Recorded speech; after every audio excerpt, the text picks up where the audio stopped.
We've got championship week that's going to really determine a lot of this stuff going forward. So we'll kick it off. We're going to cover all the major ones that kind of have playoff implications. We're not going to cover the Sun Belt or the MAC because they just don't factor in. So if you're looking for those picks, don't come here. But we'll start out with the Mountain West Championship game. We've got UNLV at 10-2, taking on Boise State, who's 11-1. Boise State's favored by 4 points in this game. Well-known Boise State at this point. Ashton Jeanty, phenomenal running back, putting up record-setting numbers. In my opinion, should be the Heisman Trophy winner at this point. Is not going to because of Travis Hunter, but I think he should. His numbers are better than the last few guys that have won the Heismans from the running back position. Just a phenomenal player. And he did it against Oregon. They lost that game by 3 points. And he played phenomenal in that game. So, taking on UNLV. Now, UNLV early in the year, a lot of people thought they were one of the favorites to take this G5 spot. And then their quarterback quit on them. Literally. And he quit and he decided to transfer. And so they kind of quietly hung around. They've got the 10-2 now. Because Tulane lost last week to Memphis, it opened the door for another team to potentially sneak in if Boise State is not the one that gets that G5. And most likely the team that would get that spot is UNLV. So UNLV is playing for a spot in the playoff here, most likely. Nice. So, that they'll see what happens in the game. I think, Boise State, like I said, has been playing well all season, hung with Oregon, has a great back. We'll see what happens. It could be a lot of controversy if UNLV pulls the upset. Yeah, it was fun watching Jeanty this past weekend. Boise took care of business, but good Lord, this guy, 2,200 yards this year, almost 2,300, and almost 30 touchdowns as well. Yeah, he's a few touchdowns away from Barry Sanders, which Barry Sanders, still his records are ridiculous. But Jeanty's really good. It'll be interesting to see, how the Heisman shakes out. I think Travis Hunter has every right to win that trophy. His numbers are absolutely ridiculous. 3 games this year with at least 10 catches and an interception. And then in his last game, out of those 10 receptions, 3 touchdown passes. Yeah. No doubt that Travis Hunter is a fantastic player. He's the most gifted athlete in the country. I don't know. I just feel like he was featured a lot. There were a lot of games where they were up late and they're throwing in passes when they're up 40 points, particularly last game of the season. He's no Dan Jackson, but padding his stats and Shedeur Shett's stats. We'll see how that shakes out. That's a conversation for another week. But moving on, so our second G5 game of interest is the American Athletic Conference. We've got Tulane at 9-3 taking on Army, and Army is actually hosting this game at West Point. Interesting situation here for Army because they still got to play Navy next week. So this game happens before, and if Boise State loses and Army ends up 11-1, there's certainly going to be some debate about them getting the playoff spot, but they still have a game to play. So I'm assuming if that happens that they just play the Navy game, but it's kind of an exhibition for them. Tulane was in a great position to potentially get a spot. It certainly, if they wouldn't have lost to Memphis last week and they would have won this game with a Boise State loss, they'd have been in. They were already up at 17 in the polls before they lost last week. So they blew their chance. I think Tulane's favored by 6 in this game, and Army's been a great story all year. Running the triple option. They went to Notre Dame. Notre Dame put it on them. So I think Tulane's probably going to win this game. They are actually a really talented football team. We've seen them build their program over the last few years. Give me Tulane in this one, but I still got lots of appreciation for Army that I followed all season. Yeah, I'm going with Tulane as well. Who was your pick for the Mountain West game? I'm going to take Boise State in that one. I Yeah, think they've played well all year. Like I said, Genty is a beast, and they showed it against Oregon as well. So I'm yeah, going to stick with Boise State in that game too. yeah. I also think Tulane will take care of business against Army. All right, moving on. The next one, we got the Big 12 championship. Spot on the playoff on the line, though interesting in this situation because it could be a spot where you're winning a major conference, but you're not hosting or you're not getting the bye. You're actually hosting a playoff game, or maybe not even hosting a playoff game, just in the playoff. You've got Iowa State at 10-2, taking on Arizona State, also 10-2. Arizona State comes in pretty hot, playing really well down the stretch.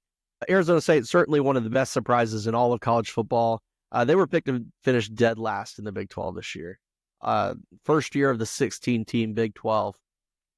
Arizona State was picked to finish last, and by all accounts, they've had a great year. They're really led by their rushing attack. Cameron Scatabo is their running back, former FCS player who's got over 1,600 all-purpose yards on the season, 14 touchdowns. Really has fueled this Arizona State offense that goes through the ground game. As for Iowa State, this is their second appearance in the Big 12 championship, the first one since 2020 when they lost to Oklahoma. Iowa State got off to a really, really strong start for the year. They were 7-0, and then they dropped 2 games in a row. Bad loss to Texas Tech, and then they also got hit by that Kansas monster that knocked off 3 straight ranked teams. So this is interesting. Did you see what the Texas Tech head coach had to say? No, I didn't. So he was talking about all the realignment and the playoffs and all that good stuff. So with all of that, there's the chance that Arizona State wins the Big 12. They're a Pac-12 team. Oregon wins the Big 10. They're a Pac-12 team. SMU wins the ACC. They're an American Conference team. And then Texas could win the SEC. And they're a Big 12 team. So right. Nobody from the actual homegrown part of the conference, we might not have any winners this year. Yep. That's wild. That's the new world we live in. It's the new world of realignment, transfer portal, all of that jazz. New world order, brother. All right. So who you got?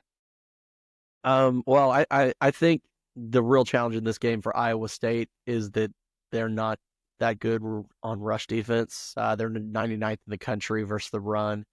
Like I said before, Arizona State likes to run the ball. Give me Arizona State. Give me the story.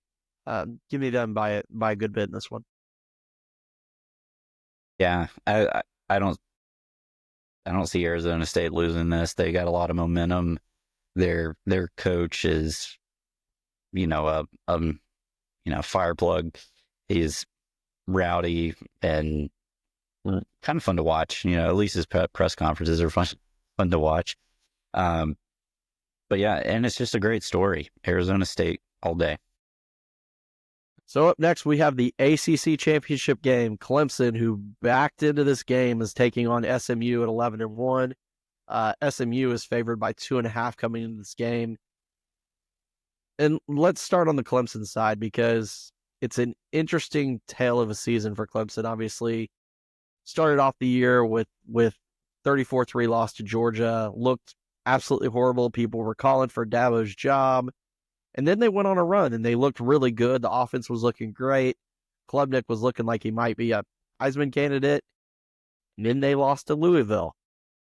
Once again, they looked lost, and they lost a game they shouldn't have lost. And they were playing good again, and then they played South Carolina, and they dropped that game there. So they end up with 3 losses on the season, 9-3.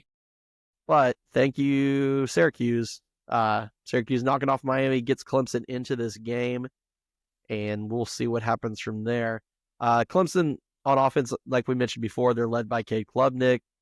He's had a pretty good year. Phil Maffa's their leading rusher. Solid defense for Clemson, led by Barrett Carter. So we'll see what happens. But they go to take on SMU, obviously first year in the ACC. And they surprised a lot of people. They didn't actually lose a game in conference this year. They lost an out-of-conference game, and they were undefeated in conference last year too. SMU is coached by Rhett Lashley, who used to be the offensive coordinator at Auburn a few years ago. And they've got a star quarterback, Kevin Jennings. He's got 2,700 yards passing, 19 touchdowns. They're just pretty dynamic. They've been scoring a lot of points. They've had some high-scoring games this year. So, Merle, what do you think when we've got high-scoring offense, new team in the league versus who's been the stalwart, of the ACC, Clemson, this is like their 9th or 10th ACC championship game? Been riding the SMU train all year, and my heart will be pulling for them, the fighting Craig Jameses. But I think Clemson's going to win. I don't know. I don't have any reason why other than the Clemson's defense is really good. If Phil Maffa is healthy, then I think he's going to play a big part of being able to take out SMU. Yeah, it's interesting to watching that South Carolina game on Saturday. They lost that game, but they had their shots. Yeah. And South Carolina playing so well and offensively coming in so strong. It took a Herculean performance from Lenora Sellers to beat them. And I've seen Clemson in person, the first game of the year, the Georgia game, where they shut Georgia down pretty much for a half. That Clemson defense is still really strong. And I think when foot hits the leather, it's going to be Clemson getting the win here too, unfortunately for SMU. But maybe Clemson keeps Alabama out of the playoffs, so maybe that's a good thing for us Georgia fans. Maybe. Yeah, and SMU's defense is not South Carolina's defense. No, absolutely not. And that's a big reason why Clemson lost. South Carolina's defense is just really good. Man, we got to stop agreeing on everything. All right. So moving on, we've got the Big Ten championship game. Penn State, much like Clemson, also backed its way into this game with Ohio State losing to Michigan. We got Penn State at 11-1, taking on Oregon 12-0. Oregon's favored by 3.5 in this game, which I think is incredibly low. I think that's incredibly low. We know what these teams are. Penn State, they're getting in because Ohio State lost. Their schedule was not tough this year. They beat everybody they should. Drew Aller's a good quarterback. They play solid ball. James Franklin's a good coach. But I thought Penn State was one of the weaker teams that has one loss this year. Oregon, on the other hand, has played great all year. They're one of probably the only team right now that I can even see potentially saying is an elite team. Dan Lanning in his third year there, man. He's taken what he learned from Saban, he's taken what he learned from Kirby, and he's brought it up there, combined it with the money that they've got coming in and joining the conference. It's been a pretty good marriage up there. At this point, both teams are going to the playoffs, so interesting because like I said, I think they're both in. I did see online that you can get tickets for this game for like $12, and I know Indiana is far away from Oregon, and it's not exactly close to Pennsylvania either, but $12. Yeah. The conference championship landscape has certainly changed, but like I said, I don't see James Franklin getting over his hump of big teams here. I think Oregon has been on a mission this year after missing the playoffs last year because they couldn't beat Washington. With everything that's lined up, I think Oregon's going to win and win their first Big Ten championship, their first year in the conference. Okay, just for the sake of argument, I'm going to pick Penn State.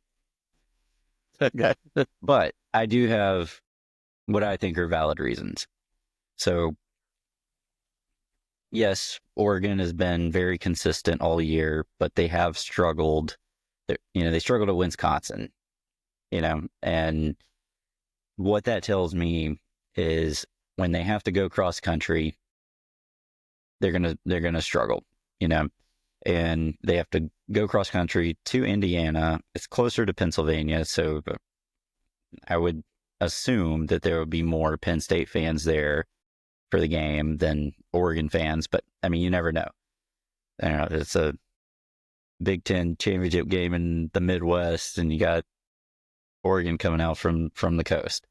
So that's one reason.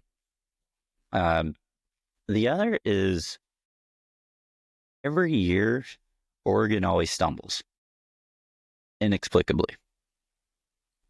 And I think Penn State has a lot of... I think Penn State's going to want it more because they weren't even supposed to be there. And teams that weren't even supposed to be there, they got nothing to lose. And if they're already going to be a playoff team, then they really don't have anything to lose, right? But Oregon, I don't know. It seems like they have everything to lose by not getting that bye after going undefeated. So give me Penn State. Do you think it'll be close? I do. Okay. It is weird. All of the lines for the games are all basically pick'ems. Yeah, which is really strange to me. Yeah, I mean this one surprised me at 3.5. I thought for sure this one would be bigger. So Iowa State, Iowa State, Arizona State, I get that. SMU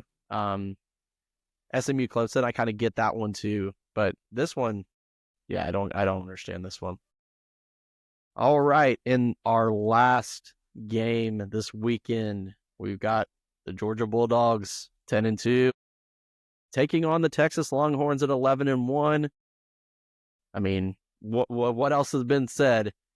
That one in the 11-1 is Georgia, and that was a game that Georgia went into Texas. Georgia was coming off having already lost to Alabama, wasn't looking great, and absolutely beat the crap out of Texas in that game. 30-15 game that was not really that close. The only reason it was close is because Carson Beck kept throwing them the dang ball. Yeah. We beat them by that much without an offense, basically. Right. If you looked statistically, even at that game, Texas was so poor, that game could have easily been a 45-0 game. If the offense that has been playing the past 3 weeks at Georgia played in that game, it's not even close. But fast forward to now, which defense is going to show up for Georgia? Right. Yeah, I think this is interesting because yes, these teams have played and lots has been written. It's hard to beat somebody twice. Is it? Yes. You say that, but if you look back on the history of the SEC Championship game where teams have rematched, it's usually the team that won the first time that wins the second time. Georgia was the exception when they beat Auburn. And then Georgia beat Alabama and lost to them, when we won their first national championship. Correct. But that was in the playoff. That was not a regular season matchup, and then right. SEC Championship. So, Georgia in 2003, Georgia lost to LSU, and then they played them again in the SEC Championship, and LSU stomped them. The game at Baton Rouge was real close, and the game in Atlanta was not. So I don't know if it's necessarily hard to beat a team twice, but I do think that for both these teams, they are at different points where they were when they met the first time. When they met the first time, Texas was number one in the country, and people thought they were unstoppable. Georgia went into that game, and I don't remember what the spread. The spread was more than this in that game, and everybody was on Texas. The whole country, Texas is going to win. This is their time. They're going to come in and show their dominance, and Georgia didn't let that happen. Since that game, Georgia has been a very inconsistent team. But as you mentioned earlier tonight, the problem with Georgia in that game and around those games was Carson Beck was totally inconsistent. In the last 3 games, Carson Beck has thrown for 11 touchdowns and no interceptions in like 1,200 yards, completing like 70% of his passes. Georgia beat the brakes off Tennessee. The defense didn't play well when they played UMass, but Carson was dang near perfect in that game when he played. And once they got it going on Saturday and his guys stopped dropping the ball, he played great down the stretch against Tech.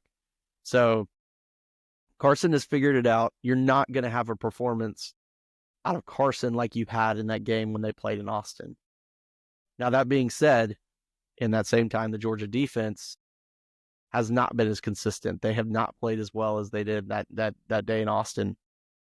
But they still have that ability. They played a great defensive game against Tennessee.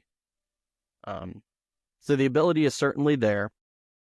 It's just been more inconsistent. So I don't expect Georgia to play as well on defense as they did against Texas the first time. But I also don't expect Georgia to have, 3 interceptions out of Carson Beck. So when I look at this game, when I think about what's going to happen, I think it's going to be close. I thought it was going to be close the first time, and it wasn't. I think this is going to be a close game. I look at the experience of the teams. I look at the coaching.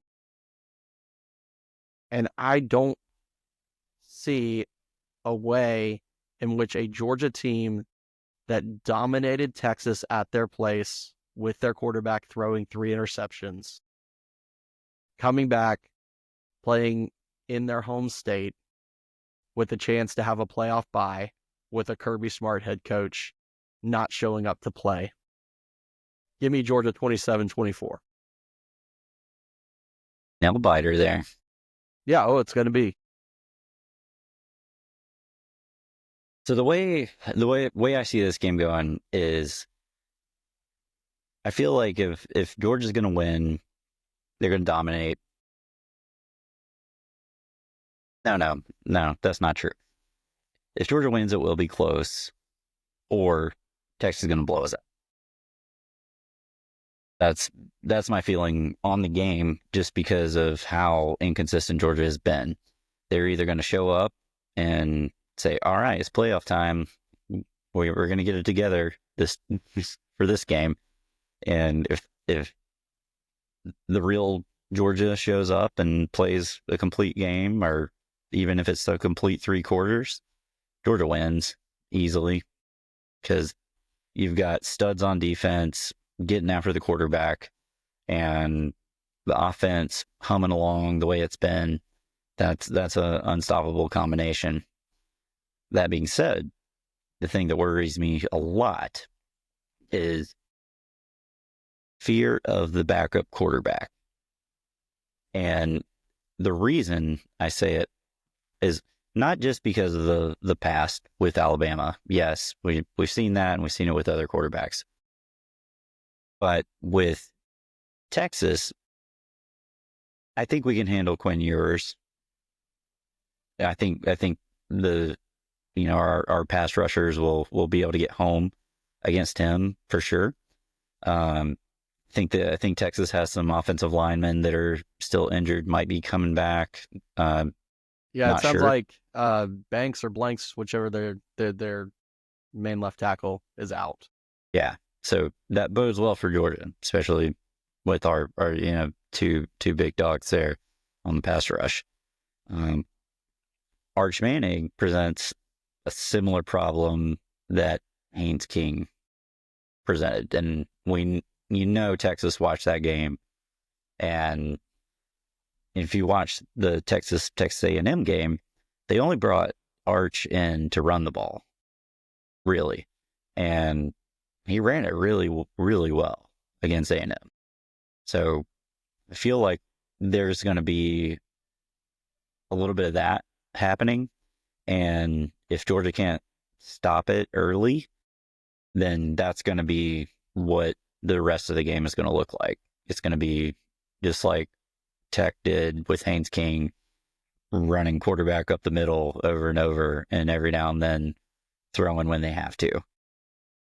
And if they do that, Georgia's going to have problems. Yeah, I mean, it's part of the reason I kept the score fairly low. I mean, 27-24. It's fairly low for these teams. I think possessions will be important. I could see something playing out similar to the Georgia-Tennessee game. Just one team kind of takes control, but the game's never really out of hand. Yeah. Possessions will absolutely be at a premium. This wouldn't surprise me if there's one of those games where both teams try to slow it down, keep the other team's offense off the field. But they've been featuring Arch. They've had a package for him the last few games where they've been using that not just against A&M. They did it a little bit when they were up there in Kentucky too. I don't see Arch. Arch doesn't run the same way as Haynes King, though. That's true. Haynes King runs like a running back. Haynes King runs like a running back looking for contact. Arch is a flash runner. Yeah. Haynes King is more Tim Tebow. Yeah. He's a little bit more of a heads down guy. Yeah. It's yeah. I mean, that presents an option, and then part of the reason that I say that there's little to no chance that Georgia has a defensive performance like they had in Austin. There's just not. Georgia hasn't put anywhere near 7 sacks on the board all season since then. Yeah. But I do think that Texas presents a little more of a conventional running approach rather than Georgia Tech, who was essentially running a version of the triple option last week. And yeah, but it is really hard to run the ball on Georgia, like traditionally. Right. This year, the only teams that can really run the ball on Georgia do it with the quarterback. Alabama. Yeah. Tennessee was able to run the ball early in the game with Sampson, but Dylan Sampson's the best running back in the SEC. He had a good day, but he didn't have. He had a really good first half. We kind Yeah. of shut him down in the second half. Exactly, and it was limited the explosives there. Right. And when Georgia played Alabama, it was Milroe. It wasn't their running backs. Exactly. So, I agree with what everything you're saying. To me, I don't see a blowout. I just don't see a blowout for anybody in this game. I think these are two teams that, like I said, have matured and grown since then. The faults that both of those teams had in that game are not what they're showing now. Georgia's faults were turning the ball over. They were in the midst of Carson Beck being, interception city. And Texas was in the middle of, Quinn Ewers was kind of hurt a little bit, and they were trying to throw the ball a lot. And since then, they have transformed into more of an SEC, old school SEC team. Run the ball, play defense, limit possessions. So, to me, all of that screams nobody's going to blow anybody out. I think these teams are too good for that. Close game. I just lean, like I said, at the end of the day, I lean on experience. I lean with the team that's got the coach that's been there. I'm going to put my rose-colored glasses on and say that Georgia shows up, plays a fairly complete game, and not necessarily a blowout, but comfortable at the end, 28-17. Okay. All right. Well, that'll wrap us up for our conference championship week preview. We will be back next week to cover everything that happened, the fallout, and to cover what we'll have as our first 12-team college football playoff bracket. Once again, thanks everybody for watching the show and listening. If you like us, leave us a thumbs up, subscribe to the channel. It really helps us out. And we'll talk to you again next week. Go Dogs. Go Dogs.